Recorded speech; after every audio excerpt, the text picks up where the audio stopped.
Hey guys what's up, I hope you are doing well. I am Prithvi. तो आज हमारा discussion होगा फंडामेंटल राइट्स पर, मौलिक अधिकारों पर। पिछले वीडियो में हमने डिस्कस किया था नागरिकता पर, जो संविधान के भाग 2 में है, 5 से 11 तक जो इनका नागरिकता का वर्णन किया गया है। ओके, तो आज का जो हमारा डिस्कशन होगा वो बहुत ही इंटरेस्टिंग होगा। हर एग्ज़ाम, कोई भी एग्ज़ाम ले लो आप, चाहे यूपीएससी हो, चाहे स्टेट पीसीएस हो, चाहे एसएससी हो, अगर उस एग्ज़ाम में पॉलिटी पर हाथ रखा जा रहा है एग्जामिनर द्वारा, तो वो फंडामेंटल राइट उसका सबसे फेवरेट टॉपिक होता है और वहाँ से वो हाथ साफ करता ही करता है। मतलब अगर एग्ज़ाम में जो है पॉलिटी से क्वेश्चन आ रहे हैं तो फंडामेंटल राइट से क्वेश्चन आएंगे ही आएंगे। बहुत रेयरली होता है कि फंडामेंटल राइट से क्वेश्चन ना पूछे गए हों। ओके, इसलिए जो है फंडामेंटल राइट हमारे इंपॉर्टेंट हो जाते हैं। और अगर आप एग्ज़ाम की तैयारी भी नहीं कर रहे हो तो एक इंडियन सिटीज़न होने के नाते आपको अपने फंडामेंटल राइट के बारे में पता होना चाहिए कि संविधान ने आखिरकार हमें कौन कौन से जो है अधिकार दिए हुए हैं, और अगर कोई हमारे अधिकार को छीनता है तो हमारे पास क्या जो है ऑप्शन है कि हम उन अधिकार को प्राप्त कर सकते हैं। ओके, मतलब आप किसी भी व्यूज से देखिए, आज का जो हमारा टॉपिक है वो मोस्ट इंपॉर्टेंट है। ओके, तो चलिए अपना डिस्कशन स्टार्ट करते हैं। बेसिकली जो छोटे छोटे एग्जाम होते हैं ना, उनमें तो सीधे डायरेक्ट पूछा जाता है कि जो फंडामेंटल राइट है, जो हमारे मौलिक अधिकार हैं, उनको संविधान के किस भाग में रखा गया है। तो वो कौन है? भाग 3 है। ठीक है, भाग 2 में नागरिकता को रखा गया और भाग 3 में मौलिक अधिकारों को रखा गया। और कहाँ से कहाँ तक, मतलब किस अनुच्छेद से किस अनुच्छेद तक जो है हमारे मौलिक अधिकारों के बारे में जो है डिस्कशन किया गया है, तो अनुच्छेद 12 से 35 तक। ओके, ये 2 चीज़ें आप याद रखना कि हमारे मौलिक अधिकार हमारे संविधान के भाग 3 में और अनुच्छेद 12 से 35 में जो इनका वर्णन किया गया है। हमारे जो फंडामेंटल राइट है जो संविधान के भाग 3 में है, तो संविधान के भाग 3 को जो है संविधान का मैग्ना कार्टा कहा जाता है। अब आपके माइंड में क्वेश्चन आ रहा होगा कि चलो ठीक है कि संविधान का भाग 3 जो है उसको संविधान का मैग्ना कार्टा कहा जाता है, लेकिन आखिरकार ये मैग्ना कार्टा है क्या, क्यों इसको जो है मैग्ना कार्टा कहा जाता है? तो चलिए इस पर भी डिस्कस कर लेते हैं। देखो, जो दौर था वो 1212 के आसपास का दौर था। इंग्लैंड के राजा हुआ करते थे किंग जॉन। ये जो आपके सामने पिक है ना, ये किंग जॉन की है। तो 1212 के आसपास जो इंग्लैंड के राजा थे तो वो किंग जॉन थे। और आपको पता है कि उस दौर में जो राजा होता था उसके पास अनलिमिटेड पावर हुआ करती थी। वो जैसा चाहे वैसा कर लगा सकता था, जैसे चाहे वैसे कानून बना सकता था। कोई भी कानून जो है राजा से बड़ा नहीं हुआ करता था। तो उसमें जो इंग्लैंड का राजा किंग जॉन था ना, तो राजा द्वारा जो प्रजा थी, जो सामंत थे, सामंत जिन्हें आप नॉवेल्स कहते हैं, ठीक है, उन पर जो है अत्याचार किए जा रहे थे, उन पर जो अनवांटेड टैक्स लगाए जा रहे थे। और जनता और सामंत जो नॉवेल्स थे वो उन राजा से बहुत दुखी थे। फिर आपको पता है कि कोई जब जनता दुखी होती है तो वो क्या करती है, तो वो एक विरोध करती है, ठीक है, आंदोलन करती है। तो फिर सामंतों द्वारा जो है राजा पर जो है दबाव बनाया गया, और फिर इंग्लैंड के राजा कौन, किंग जॉन ने 1215 में सामंतों के दबाव में आकर एक पत्र जो है, एक अधिकार पत्र जारी किया, जिसे क्या कहा गया, मैग्ना कार्टा। ये जो आपके सामने है ना, ये मैग्ना कार्टा जो है लेटर है, पत्र है, ठीक है। तो इसे मैग्ना कार्टा पत्र कहा गया। एक्चुअली में जो मैग्ना कार्टा जो पत्र था, ठीक है, जो इंग्लैंड में जारी किया गया, ये नागरिकों के मूल अधिकार, ध्यान से सुनिएगा, ये नागरिकों के मूल अधिकारों से संबंधित पहला लिखित पत्र था। ठीक है, पहला जो हैंड राइटिंग, मतलब हैंड से, हाथों से लिखा गया एक पहला जो है लेटर था। ठीक है, इसमें क्या था, वो नागरिकों को कुछ अधिकार दिए गए थे। सामंतों ने क्या किया कि किंग जॉन के खिलाफ जो है आंदोलन किया, और इसमें जो इंग्लैंड की जो पब्लिक थी उन्होंने सामंतों को बहुत प्रोत्साहित किया। मतलब सामंतों के सपोर्ट में जो पब्लिक आकर खड़ी हो गई, और राजा को जो है जो सामंत थे उनकी मांगों को मानना पड़ा, और तभी उनके दबाव में आकर 1215 में मैग्ना कार्टा जो है किंग जॉन द्वारा जो है जारी किया गया। ओके, अब आप लोग समझ गए होंगे कि क्यों जो है संविधान के भाग 3 को संविधान का मैग्ना कार्टा कहा जाता है। क्योंकि मैग्ना कार्टा जो था वो नागरिकों के मूल अधिकार से संबंधित पहला लिखित पत्र था उसमें 1215 के दौर में। तो इसीलिए जो हमारा संविधान का भाग 3 है वो भी क्या है, वो हमें मौलिक अधिकार, जो हमारे जो मूल अधिकार है वो किस में है, भाग 3 में है। इसलिए जो है भाग 3 को संविधान का मैग्ना कार्टा कहा जाता है। एग्जाम में पूछा जाता है कि संविधान का मैग्ना कार्टा जो किस भाग को कहा जाता है, तो आपको पता होना चाहिए संविधान के भाग 3 को जो है संविधान का मैग्ना कार्टा कहा जाता है। संविधान द्वारा, देखो गाइस, आजकल किसी चीज़ की गारंटी नहीं मिलती, वारंटी देते हैं सभी। एक्चुअली में वारंटी क्या होती है कि कोई चीज़ खराब हो जाती है तो उसको रिपेयर करके फिर से जो है इसे ठीक करके दे देते हैं। लेकिन हमारा संविधान हमारे अधिकार, हमारे मौलिक अधिकारों की हमें गारंटी देता है कि जब से आप पैदा हुए हैं और जब आप मरोगे तब तक जो है आपके मौलिक अधिकार आपके साथ चलेंगे और कोई भी इनको छीन नहीं सकता। अगर कोई इनको छीनता है तो नेचुरल सी बात है, आगे कौन आएगा? कोर्ट आएगा। ठीक है, जब आपके मौलिक अधिकार छीन लिए जाते तो आप कहाँ जाओगे? कोर्ट जाओगे, और कोर्ट जो है आपके मौलिक अधिकारों को दिलाने में जो है कभी भी देरी नहीं करेगा। और जो फंडामेंटल राइट है, जो मौलिक अधिकार है ना, वो प्रत्येक व्यक्ति के लिए जो है समानता, सम्मान, राष्ट्रीय एकता को समाहित किया गया है। मतलब जो हमारे फंडामेंटल राइट है, ठीक है, उसमें समानता। देखो, अगर मान लीजिए फंडामेंटल राइट नहीं होते तो आज जो हमारी सरकारें हैं ना, आज क्या, जब से हमारी सरकारें चल रही है तो तब से हम क्या हो जाते हैं, सरकार के नीचे दब जाते हैं। सरकार जैसा चाहे वैसा बर्ताव हमारे साथ करती, और मतलब जो लोग नीचे, उसमें जो कास्ट सिस्टम चलता था तो वैसा ही आज जो, तो मुझे लगता है अगर फंडामेंटल राइट नहीं होते ना तो आज भी कास्ट सिस्टम जो है अपने पीक पर होता। ठीक है, तो इसलिए जो फंडामेंटल राइट है उन्होंने हमें समानता दी है, सभी को समान माना जाएगा। अगर कोई कानून बनाया जा रहा है तो उसमें कोई रिच, पुअर या निचला या ऊपरला तबका ऐसा कुछ नहीं देखा जाता, सभी पर जो है कानून एक लेवल पर जो है अप्लाई होता है, समान। अब देखिए मान लीजिए आपसे कोई बदतमीजी करता है, ठीक है, कोई आपको भला बुरा कहता है पब्लिक के सामने कहीं भी, तो आप क्या कहते हो? कंट्रोल योर टंग, ठीक है, या माइंड योर लैंग्वेज, अपनी जुबान सवाल कर बात करो। अगर आगे वाला कहता है कि मैं से बात करूंगा, तुम क्या कर सकते हो? ठीक है, अगर आपके पास फंडामेंटल राइट नहीं होते तो आप कुछ नहीं कर सकते हैं, लेकिन आपके पास क्या है? फंडामेंटल राइट है, तो आप उसके प्रति क्या कर सकते हो? उसको घसीट सकते हो, कहाँ? कोर्ट में। ठीक है, मतलब फंडामेंटल राइट किसी व्यक्ति को चाहे डर के ही उस फंडामेंटल राइटों को फॉलो करना पड़े, बट पब्लिक को जो है करना पड़ता है। ठीक है, राष्ट्रीय हित, नेचुरल सी बात है, फंडामेंटल राइट हैं तो राष्ट्र के हित में ही होंगे। राष्ट्र की एकता जो है फंडामेंटल राइट की वजह से ही है। ठीक है, मतलब ये सभी चीज़ें हमारे फंडामेंटल राइट्स की वजह से हमें प्राप्त है।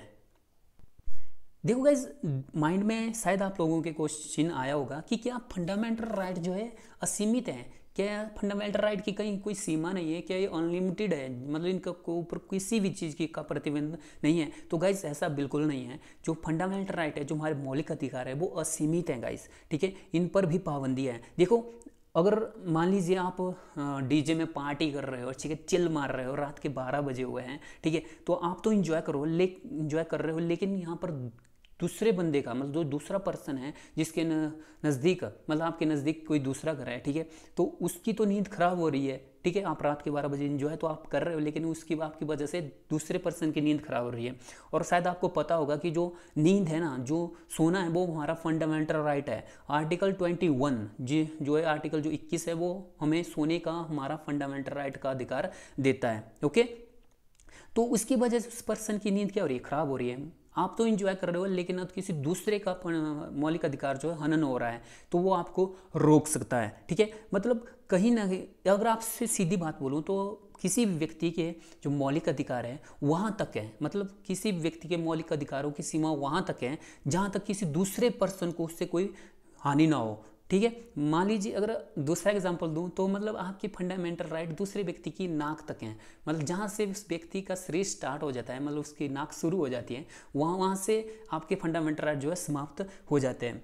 सीधी सी बात है, एग्जाम में पूछा जाता है कि क्या मौलिक अधिकार जो है सीमित है या असीमित है, तो आप सीधी बोलो कि जो मौलिक अधिकार हैं वो सीमित हैं। ठीक है, वो असीमित नहीं है, मतलब उनके पर पाबंदियाँ हैं। ऐसा नहीं है कि फंडामेंटल राइट जो है अनलिमिटेड है, जहाँ तक आप जैसा चाहो वैसा कर सकते हो, वैसा बिल्कुल भी नहीं है।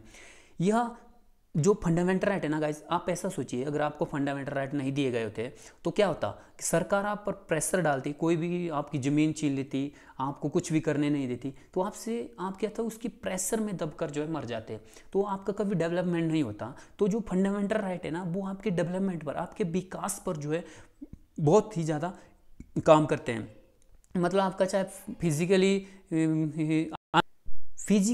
डेवलपमेंट हो, चाहे मेंटली हो, किसी भी तरह का विकास हो, उसमें फंडामेंटल राइट में एक इम्पॉर्टेंट रोल अदा करता है। ओके, क्या यह न्यायोचित है? देखिए गाइस, अगर आपका फंडामेंटल, मान लीजिए आपको कोई बोलने से रोकता है या आपको कहीं जाने से रोकता है, ठीक है, बिना मतलब कि आपको जाने से रोक रहा है, तो आप क्या हो रहा है, आपका फंडामेंटल राइट क्या हो रहा है, हनन हो रहा है। तो आप क्या करोगे, वो कोर्ट जाओगे ना, आप कोर्ट जाओगे, ठीक है, और कोर्ट क्या करेगी, आपके इस फंडामेंटल राइट को आपको दिलाने की क्या देता है, गारंटी देता है कि आपके फंडामेंटल राइट आपके कोई भी छीन नहीं सकता। तो यहाँ पर यह है कि जो मौलिक अधिकार है वो न्यायोचित है, आपको उस पर न्याय मिलना चाहिए, आप उसके लिए न्याय की मतलब गुहार लगा सकते हो कोर्ट से कि आपको न्याय दिया जाए, ठीक है। क्या यह स्थायी है या नहीं। देखो गाइस, जो हमारे फंडामेंटल राइट है वे स्थायी नहीं है। एक टाइम हुआ करता था स्टार्टिंग में जब हमारा संविधान बना तो हमारे मौलिक अधिकार हुआ करते थे 7, आज कितने हैं 6। तो संसद को यह अधिकार है कि हमारे जो फंडामेंटल राइट है उनको बढ़ा सकती है, मतलब उसमें कोई और फंडामेंटल राइट ऐड कर सकती है। एक टाइम हुआ करता था जब 16 से 14 मतलब एजुकेशन जो थी हमारी फंडामेंटल राइट नहीं थी, हमारा डीपीएसपी हुआ करता था, नीति निर्देशक सिद्धांत हुआ करता था, लेकिन उसे भी जो है हमारे फंडामेंटल राइट में संसद द्वारा जो है ऐड किया गया। तो हमारे संविधान जो है जो मौलिक अधिकार है वो स्थायी नहीं है, मतलब उनमें उनको बदला जा सकता है। ओके, अब बात करते हैं कि हमारे जो फंडामेंटल राइट हैं वो कौन कौन से हैं।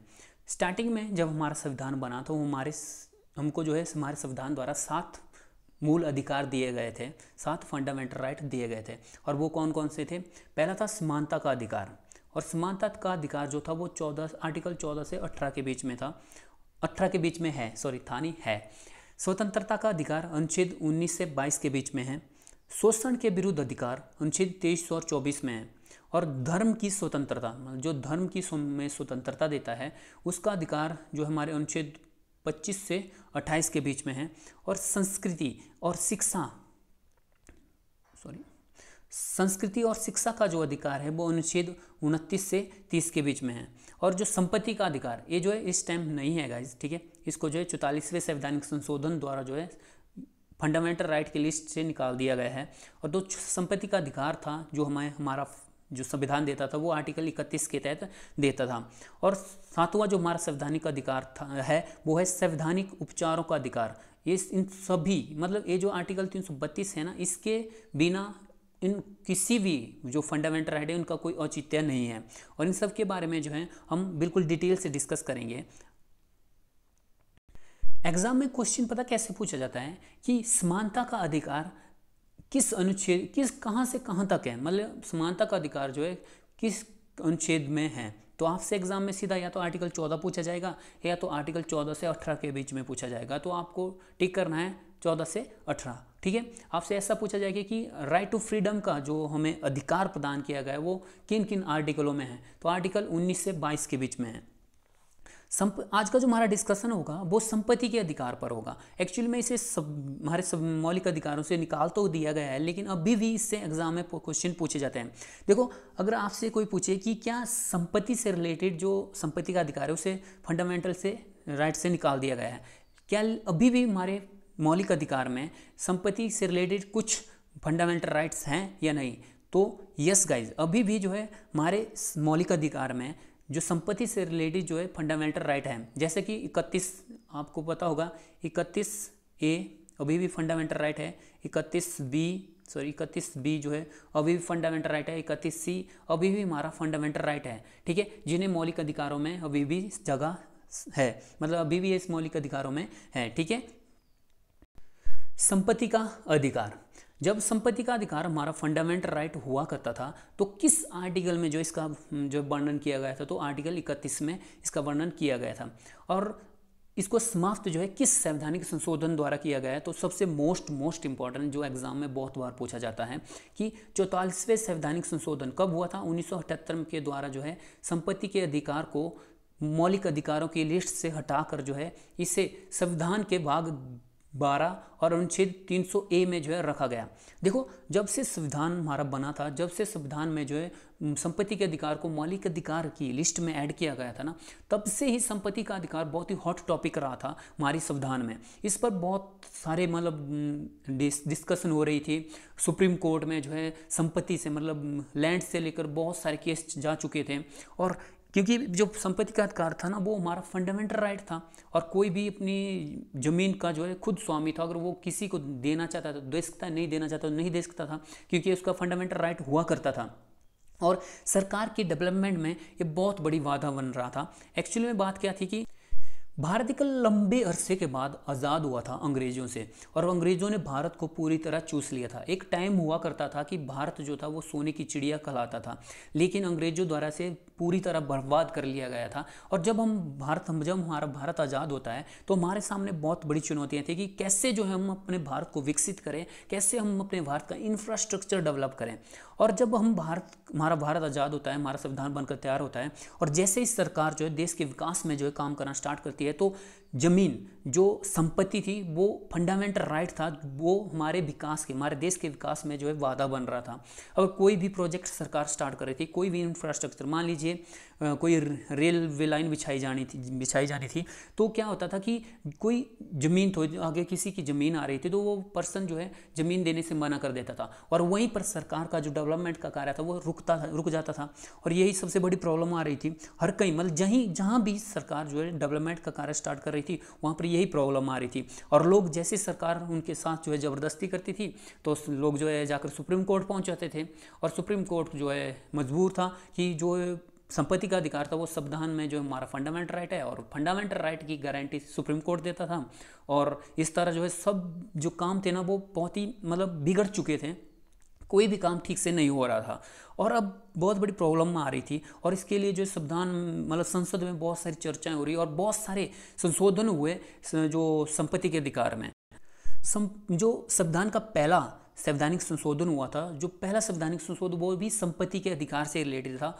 चौथा, 7वां, 25वां, 39वां, 40वां, 42वां और 44वां, मतलब इतने सारे संशोधन हो रहे थे संपत्ति के अधिकार में। मतलब संपत्ति का अधिकार इतना हॉट टॉपिक था या इतना खतरनाक विषय था उस समय कि किसी को समझ में नहीं आ रहा था कि अब इसका किया क्या जाए। एक्चुअली में देश को भी डेवलप करना है, ठीक है, लोकहित में जो काम भी करने हैं सरकार को, लेकिन कोई तो बीच में ऐसे प्रॉब्लम आ रही थी क्योंकि इसको सबसे बड़ी प्रॉब्लम यही थी कि इसको जो है संपत्ति को जो है फंडामेंटल राइट बना दिया गया था। और फिर 1978 की बात है, 1978 में किसकी सरकार थी? मोरारजी देसाई की सरकार थी। तो मोरारजी देसाई की सरकार के समय में क्या हुआ कि संसद ने संपत्ति के अधिकार को फंडामेंटल राइट की लिस्ट से निकाल कर बहुत दूर फेंक दिया, जाके संविधान के भाग 12 अनुच्छेद क में जो है से लगा दिया, ठीक है, कि जाओ भाई अब तुम जो है एक फंडामेंटल राइट नहीं हो, अब तुम क्या है एक कानूनी अधिकार हो, ठीक है। अब इसमें जो है क्या किया गया कि अब किसी भी जो सरकार किसी की भी अगर ज़मीन सरकार के विकास में आगे आती है तो उससे उसकी ज़मीन ली जा सकती है, ठीक है। अब पर्सन कोई मना नहीं कर सकता। एक्चुअली में बात क्या है कि उसको उसकी ज़मीन का जो है सही वैल्यू दी जाएगी, ठीक है। आजकल आपको पता है कि जब भी सरकार अपना प्रोजेक्ट स्टार्ट करती है तो अगर किसी की ज़मीन आगे आ जाती है तो उसको सरकार उसकी ज़मीन का 10-10 गुना जो है ज़्यादा प्रॉफिट देती है, ठीक है। एक केस सुप्रीम कोर्ट में हुआ था, उस केस का नाम था केशवानंद बनाम केरल राज्य 1973। इस केस ने संविधान में एक बहुत बड़े फेरबदल कर दिए। यह केस एक्चुअली में था संपत्ति से रिलेटेड, लेकिन इसने संविधान में बहुत सारे बदलाव किए, जैसे कि 9वीं अनुसूची को न्यायिक पुनरीक्षण से बाहर कर दिया, न्यायिक पुनरीक्षण जो जुडिशियल रिव्यू था उसके अंडर में ला दिया। संविधान में मूल विशेषता का जो प्रोविज़न था वो ऐड किया, और जो संपत्ति का अधिकार था, ठीक है, जो संपत्ति का अधिकार था उसको फंडामेंटल राइट से निकालने की जो है बात की। और जो सरकार द्वारा जो ज़मीनें एक्वायर की जाती थी उसका जो है उचित मूल्य, सही हर्जाने की भी बात इस केशवानंद भारती मामले के में जो है की जाती थी। इस पर जो मैंने एक स्पेशल वीडियो बनाई, आप उसको भी देख लेना, इसमें भी मैं इसके बारे में डिस्कस कर लेता हूँ। देखो बात क्या है कि बात केरल राज्य की थी। केरल में एक संत हुआ करते थे केशवानंद भारती जी का एक अपना मठ था, एक अपना आश्रम था, ठीक है। उसकी एक बहुत बड़ी ज़मीन हुआ करती थी, और केरल सरकार एक प्रोजेक्ट चला रही थी जिसमें केशवानंद भारती के जो आश्रम था उसकी ज़मीन आ रही थी। तो केरला राज्य था, तो केरला की सरकार ने जो है केशवानंद भारती से कहा कि आप अपनी ज़मीन दे दीजिए, ठीक है, यहाँ पर जो है हमारा प्रोजेक्ट आ रहा है, हमारे प्रोजेक्ट के आगे आपकी ज़मीन आ रही है। तो केशवानंद भारती जी मना कर देते हैं, ठीक है, कि मुझे जो अपनी ज़मीन नहीं देनी है, और कोई भी मुझे फोर्स नहीं कर सकता, because it's my fundamental right, ठीक है, property is my fundamental right. और केशवानंद भारती मना कर देते हैं, और केरल राज्य जो सरकार थी वो केरल के हाई कोर्ट में इस केस को ले जाती है, और केरल के हाई कोर्ट में केरल सरकार केस जीत जाती है, ठीक है। और सॉरी केशवानंद भारती जो है वो चले जाते हैं सुप्रीम कोर्ट में। सुप्रीम कोर्ट में केस चलता है केशवानंद भारती बनाम केरल राज्य 1973 के तहत, और इसमें जो है केशवानंद भारती जो है जीत जाते हैं। ठीक है, इसके बाद जो सुप्रीम कोर्ट सरकार को कहती है, संसद को कहती है कि आप एक ऐसा प्रोविज़न ऐड कीजिए कि पब्लिक की, जो लोगों की जो है ज़मीन अगर किसी सरकार के प्रोजेक्ट के आगे आती है तो उसकी अड़चन भी ना बने। ठीक है, और पब्लिक भी खुश रहे और सरकार का काम भी चले। तो फिर क्या होता है कि 44वें संवैधानिक संशोधन के तहत जो 1978 में होता है, उसके तहत जो क्या कर दिया जाता है कि जो फंडामेंटल राइट है हमारा, जो संपत्ति का अधिकार है, उसको फंडामेंटल राइट की लिस्ट से हटा दिया जाता है। ठीक है, और माना क्या जाता है, जो केशवानंद भारती का जो मामला था ना, वो जो है सबसे बड़ी बेंच 13 जजों की बेंच द्वारा जो सुनाया गया था। ठीक है, और आपसे एग्जाम में पूछा जाता है कि केशवानंद भारती के मामले का जो डिसीजन दिया था वो कितनी बड़ी बेंच ने दिया था, तो 13 जजों की बेंच थी, उसके तहत जो इस केस का जो है सुनवाई की गई थी। और इसके तहत जो हमारे संविधान था ना, हमारे जो संविधान में बहुत बड़े बड़े चेंजेज हुए थे।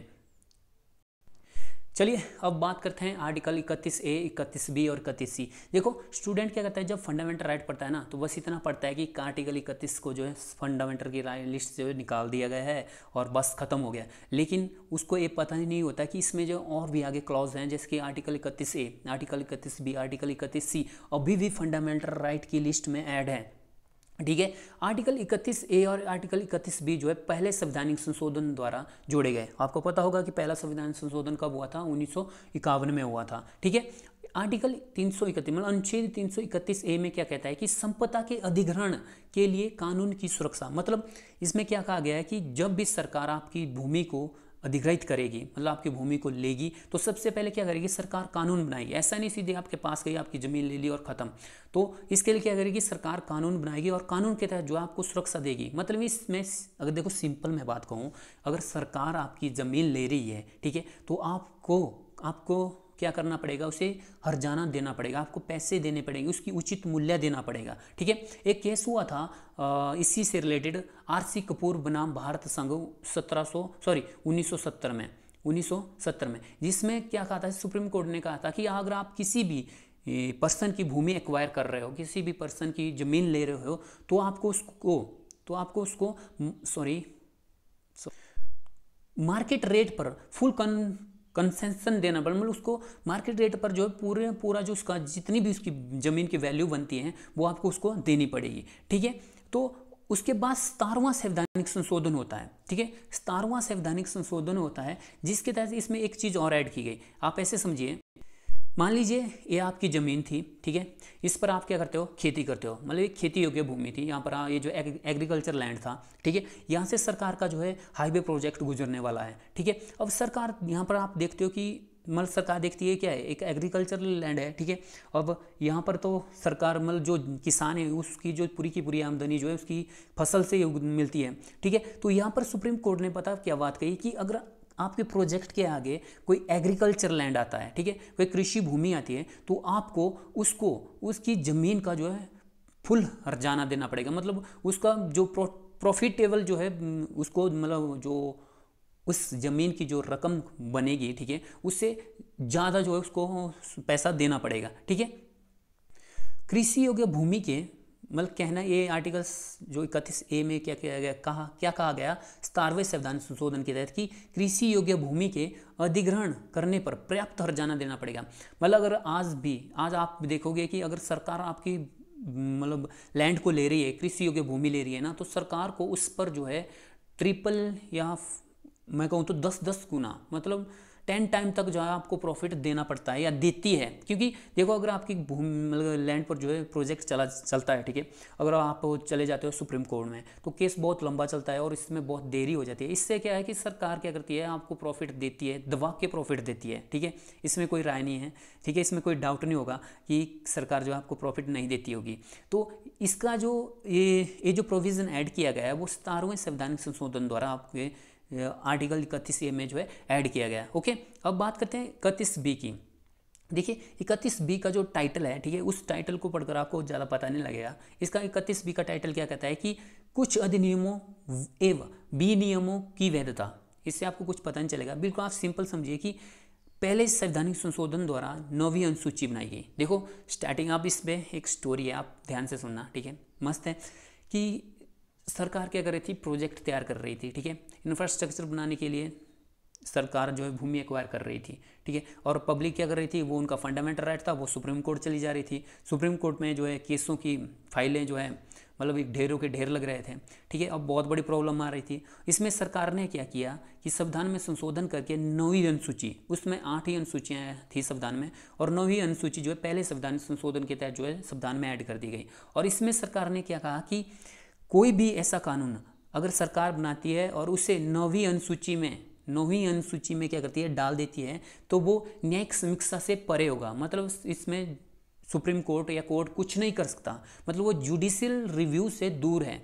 मतलब 9वीं अनुसूची में अगर सरकार कोई भी कानून बनाकर डाल देती है तो वो सुप्रीम कोर्ट जो है उसमें कुछ नहीं कर सकता है।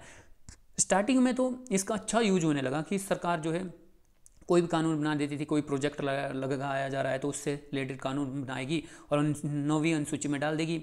ना आपको सुप्रीम कोर्ट जा सकते हो क्योंकि उसमें 9वीं अनुसूची में डाल दिया गया है, और 9वीं अनुसूची न्यायिक समीक्षा से परे थी, मतलब उसमें कोर्ट कुछ नहीं कर सकता था। लेकिन बाद में धीरे धीरे नेताओं द्वारा, मतलब जो नेता थे उनके द्वारा इसका पर्सनल यूज़ किया जाने लगा। मतलब वो अपने हित के लिए जो है इस 9वीं अनुसूची का यूज़ करने लगे। कोई भी अपना प्रॉफिटेबल लॉ बनाते थे और उसको 9वीं अनुसूची में डाल देते थे। फिर क्या होता है कि इस पूरे बात को देखने के बाद सुप्रीम कोर्ट देखती है कि यार सरकार तो अपनी मनमानी कर रही है, इससे तो कहीं कहीं फंडामेंटल राइट या संविधान का भी हनन हो रहा है। फिर केशवानंद भारती मामले के तहत क्या किया गया है कि सुप्रीम कोर्ट ने कहा, देखो केशवानंद भारती मामला जो मोस्ट इंपॉर्टेंट है, ठीक है, तो उसी के तहत यह सुप्रीम कोर्ट द्वारा यह बात कही गई कि 9वीं अनुसूची में जो भी कानून या कोई भी कानून अगर संसद अब ऐड करेगी वो न्यायिक समीक्षा के अंडर में आएगा। मतलब सुप्रीम कोर्ट ने एक डेट दे दी कि 1973, ठीक है, 1973, अब आपको पता नहीं लग रहा होगा, 1973, इससे पहले जो कानून बन गए जिनको जो 9वीं अनुसूची में डाल दिया गया था, उनकी जो सुप्रीम कोर्ट है उनका कोई भी न्यायिक समीक्षा नहीं करेगी, मतलब वो जुडिशियल रिव्यू से परे हैं, ठीक है। लेकिन 1973 के बाद, ठीक है, 1973 के बाद जो भी कानून संसद ने 9वीं अनुसूची में डाले हैं वो अब न्यायिक समीक्षा के अंडर में आएंगे, उन पर जो है सुप्रीम कोर्ट जो है सुनवाई कर सकता है, ठीक है। अब आपसे एग्जाम में पता कैसे क्वेश्चन पूछा जाता है कि 9वीं अनुसूची जो है न्यायिक समीक्षा से परे है या नहीं है, तो आप कहोगे कि जो 9वीं अनुसूची है ना वो जो है न्यायिक समीक्षा मतलब जुडिशियल रिव्यू के अंडर में आती है, ठीक है। एक टाइम हुआ करता था जब जो है 9वीं अनुसूची जुडिशियल रिव्यू के अंडर में नहीं आती थी, ठीक है। अब आपके माइंड में क्वेश्चन आ रहा होगा कि जो संपत्ति का अधिकार है उससे रिलेटेड इतनी सारी प्रॉब्लम कैसे आ गई, ठीक है, मतलब संपत्ति के अधिकार से रिलेटेड इतनी सारी प्रॉब्लम है, ये तो सोचने की बात है। एक्चुअली में क्या था गाइस, आपको पता है कि जब भारत आज़ाद हुआ था तो उसमें जो ज़मीन थी ना वो बड़े बड़े भूस्वामियों जमींदारों जागीरदारों के पास ही थी, ठीक है, और उनके पास जो काम करे जो किसान कहते थे ना, जिन्हें हम किसान कहते थे या किसान कहते हैं, ठीक है, वो उनके अंडर काम करते थे, ठीक है, उनकी अपनी ज़मीन नहीं थी। तो जैसे भारत आज़ाद हुआ तो हमें क्या था कि भूमि का बंटाव करना था, ठीक है, भूमि सुधार करना था, सभी को वो जो है भूमि बांटनी थी, ठीक है। तो इसमें क्या हो रहा था कि किसी से हम ज़मीन तो ले रहे हैं, ठीक है, और किसी को ज़मीन दे रहे हैं, जिससे ज़मीन ले रहे हैं तो उसके फंडामेंटल राइट का हनन हो रहा है, ठीक है, और जिसको ज़मीन दे रहे हैं उसको तो ठीक है, उसको तो ज़मीन मिल रही है, ठीक है, उसको तो उसके वेलफेयर के लिए काम हो रहा है। लेकिन जिससे ज़मीन ले रहे हैं, ठीक है, तो उसका तो फंडामेंटल राइट का हनन हो रहा है। तो यहीं पर जो जमींदार वगैरह होते थे ना वो चले गए सीधे सुप्रीम कोर्ट कि भाई हमारी ज़मीन हमसे छीनी जा रही है, ठीक है, और हमारा फंडामेंटल राइट है संपत्ति का अधिकार, तो सुप्रीम कोर्ट कुछ करिए, ठीक है। तो इसी को लेकर जो है सबसे मतलब संपत्ति का अधिकार जो इसीलिए जो वो न्यूज़ में रहता था और सबसे बड़ी प्रॉब्लम बना हुआ था। फिर उसके बाद बहुत सारे चेंजेज हुए और धीरे धीरे सब कुछ अपनी लाइन पे आ गया।